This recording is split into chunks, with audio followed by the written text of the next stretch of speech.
Welcome to the Slop Temple. We pray this video helps. You start by gathering essentials: your phone, a high-resolution image, and a backup of the current screen. First, choose an image with good negative space so widgets don't clutter. Crop to the correct aspect ratio, typically 16:9 or 3:2 for sharpness. Once done, create a quick backup, take a screenshot, and note widget placements. Now open Settings and go to Lock Screen Options. Make sure you're in a mode that supports widgets and custom shortcuts, so you can proceed. You now focus on composition. Place the clock where it reads naturally against the image, center or top left depending on your wallpaper. Add only essential widgets, 3 or 4 max, so information is scannable. Prioritize time, calendar, and battery. Then tweak overlay settings, opacity around 30 to 60% and mild blur to ensure text pops while preserving wallpaper texture.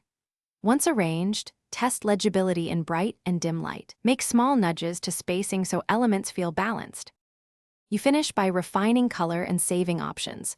Pick a system accent or manually tint text for maximum contrast against your image.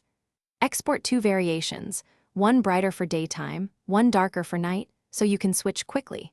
Once satisfied, apply and lock the screen, then test notifications and quick actions to ensure nothing overlaps. If something breaks, restart the device, clear the launcher or lock screen cache, and reapply the wallpaper. That usually fixes misalignment or missing widgets.